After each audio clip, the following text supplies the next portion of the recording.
Maligayang pagdating sa Sender PH. Dito, bawat kwento ay parang liham. May kirot, saya, aral at pag-asa. Sa liham ng buhay, kwento ng puso, maririnig mo ang mga tunay na salaysay ng pag-ibig, pamilya, pagkakaibigan, pagkabigo at tagumpay. Ako si Miss G at samahan mo ako kung ikaw ay naghahanap ng pahinga, damayan o inspirasyon. Sama-sama nating pakinggan ang mga kwentong hindi kailanman naluma. Isang liham, isang kwento mula sa puso. Hi Miss G, ako nga pala si Daniel, 31 years old. Freelance graphic designer and lately, part-time human wreckage. I wasn't really planning to write this, but someone told me, write it down. Sometimes the weight gets lighter when you let the words bleed. So here I am.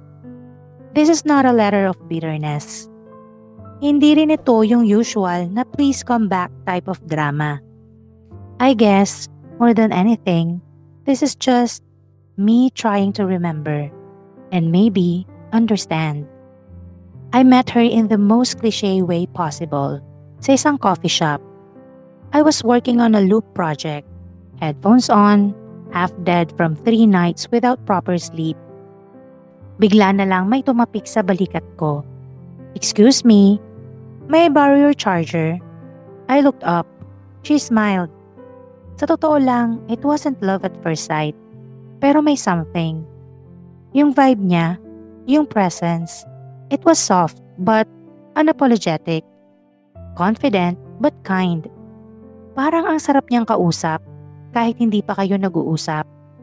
Sinundan niya ng maliit na conversation. Hanggang sa naging madalas. Hanggang sa naging routine. Same cafe, same table, same charger. One afternoon, she left a note on my laptop. You're cute when you're focused, but cuter when you're laughing. Coffee tomorrow? Of course, I said yes. Paano naging kami? It started with random coffee dates, then turned into Sunday walks, spontaneous night drives, rain-soaked conversations sa ilalim ng kalsada, arguments over which ramen place is better, and falling asleep on video call. Then one day, habang nasa rooftop kami ng apartment niya, watching the lights of the city, she asked, Dan, are we just killing time? Or are we building something? That question changed everything. I told her I wanted to build. With her. For her. And she said, then let's build slow but strong. After 2 years, we moved in together. It wasn't perfect. Maliit na away sa hugasin, pag-uunahan sa banyo, pa-baby voice niya tuwing gusto niyang ako ang magluto. But it felt like home. She felt like home. Pero sa mabilis na pangyayari, August 27, 6:47 ng umaga, it started with silence. Not the peaceful kind, but the off kind. The kind that made my chest feel heavier than my whole body. I reached out beside me. Cold sheets. No smell of her shampoo. No tangled legs. Love? I called out. No reply. I looked around the house, bathroom, kitchen, living room. Then I saw it. Her side of the closet. Empty. And a letter on the nightstand. Daniel, I know this was feel sudden, but maybe even cruel, and I'm sorry for that. She left me that morning. No big fight, no screaming. Just a letter and a clean slate where her life used to be. After she left, for the first few days, I didn't move much. Hindi ako lumabas ng bahay. I kept setting 2 plates at the table. I still poured coffee in her mug. Every corner of the house felt haunted, not by ghosts, but by her laughter, her hair ties on the doorknob, her playlist still on our Spotify. I tried to erase her, but I couldn't. Not yet. One night, I opened our shared Google Photos. I found a video I didn't know she took. Nasa kusina ako, nagsasayaw habang nagluluto. She was laughing in the background. Sabi niya, "That's my goofy man. I hope you never stop dancing even when I'm gone." I cried, not because she left, but because part of her knew she would. Eventually, I started walking again, literally. I'd walk for hours. Minsan, walang destination. Minsan lang gusto kong maramdaman yung tibok ng sapatos ko sa semento, just to feel something. I went back to the cafe where we met. Sat at the same table, charger port still broken. Doon ko na-realize, maybe she wasn't meant to be my forever. Maybe she was meant to be my lesson. A mirror, a pause, a necessary break.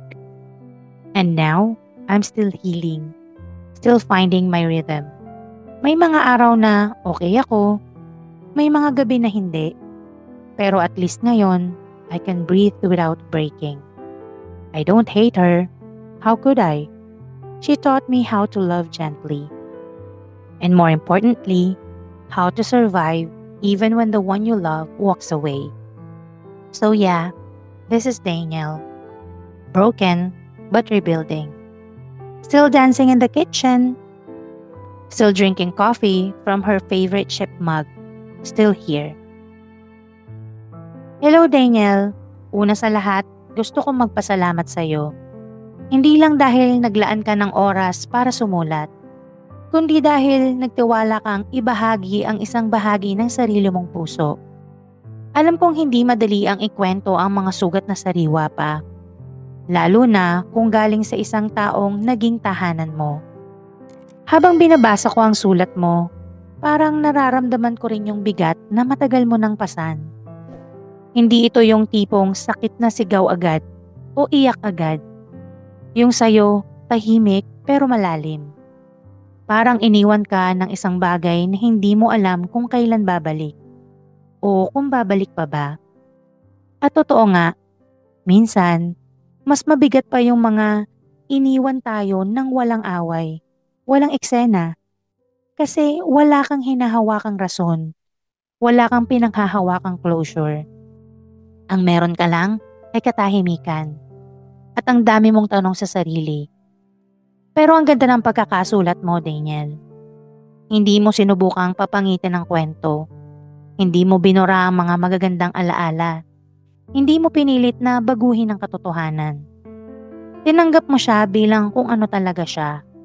Isang kwento ng pagmamahalan na kahit hindi nagtapos sa habang buhay, nagturo naman ng paano magmahal ng buo.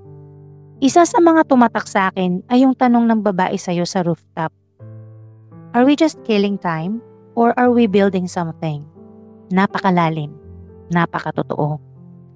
Dahil yan ang tanong na hindi lahat ay kayang itanong at mas lalong hindi lahat kayang sagutin ng tapat. Pero sinubukan ninyong buuin. Pinili niyong magtayo kahit alam niyong pwedeng gumuho. At kahit bumitaw siya sa gitna ng lahat, hindi mo nawala yung pagtanaw ng utang na loob sa mga alaala. Hindi mo kinalimutan yung mga tawa, yung mga simpleng moment na kayo lang, at yung mga pangakong kahit hindi natuloy ay naging totoo sa panahong binigkas ito. Alam mo kung ano ang napansin ko, Daniel? Hindi ka lang iniwan. Pinili mong manatili, hindi sa relasyon ninyo, kundi sa sarili mo. Pinili mong alagaan ang mga alaala, pero hindi bilang tanikala. Ginawa mo silang bahagi ng paggaling mo. At sa totoo lang, hindi lahat nagkakaroon ng ganitong klaseng tapang. Yung tumanggap ng sakit nang hindi kailangang siraan ng nagdulot nito. Yung patuloy na sumasayaw kahit wala na yung dating kasabay. Ang kwento mo, Daniel, ay hindi lang kwento ng heartbreak. Isa itong kwento ng pagpili sa sarili. Kwento ng paglalakad kahit masakit pa. Kwento ng paghilom ng marahan pero totoo. Salamat sa pakikinig sa isa na namang liham ng buhay. Kung naantig ang puso mo, pakisubscribe ang aming channel. At huwag mo rin kalimutang i-like, mag-comment at i-share ang kwentong ito. Kung nais mong ibahagi ang iyong storya, maaari kang mag-send sa email ad na nasa baba o sa Facebook account namin. Hanggang sa susunod na kwento, mula sa puso, from Sender PH.